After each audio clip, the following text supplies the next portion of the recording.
ঠিক আছে ভাই, সব ঠিক আছে।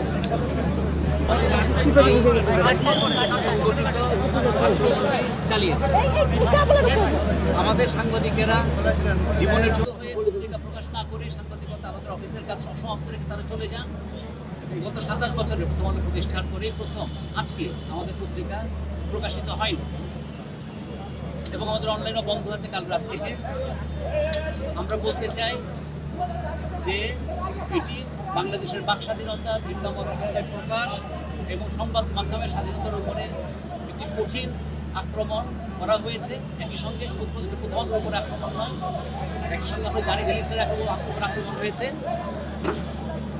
আমরা খুব সুস্পষ্ট হয়ে বলতে চাই যে এটি কালো দিন সংবাদ মাধ্যমের জন্য, বাক স্বাধীনতার জন্য, গণতন্ত্রের জন্য। আমাদের বিশ্বাস করার যুক্তিসঙ্গত কারণ আছে যে আগামী নির্বাচনকে পথভ্রষ্ট করার জন্য এবং বাংলাদেশের ভাবমূর্তি, বাংলাদেশ সরকারের ভাবমূর্তি আন্তর্জাতিকভাবে এটাকে নেতিবাচক করে তোলার জন্য, ভাবমূর্তি ক্ষতিগ্রস্ত করার জন্য এই ঘটনাটি ঘটানো হয়েছে। আমরা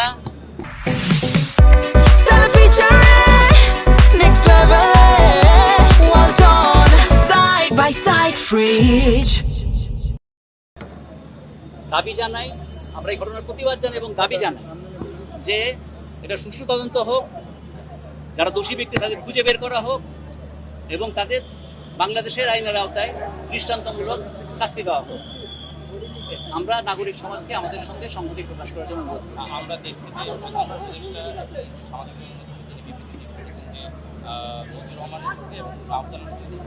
আমি আমাদের যে বক্তব্য, সেই বক্তব্য আমরা দিয়েছি। এটার মধ্যে আমার মনে হয় যে আমাদের আর অতিরিক্ত কিছু বলার নেই। থ্যাংক ইউ, অনেক ধন্যবাদ।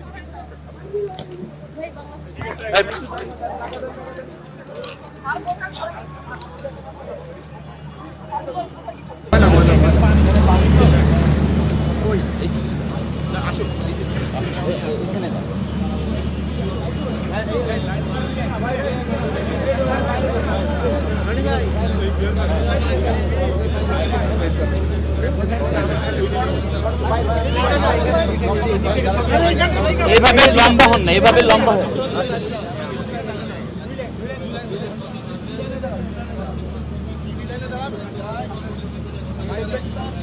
একটু আপনারা পেছনে যান না ভাইয়া, একটু পেছনে যান আপনারা, আরেকটু পেছনে, একটু এই ভাই আপনার পেছনে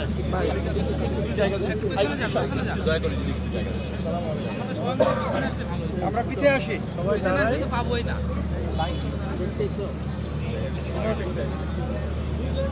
লম্বা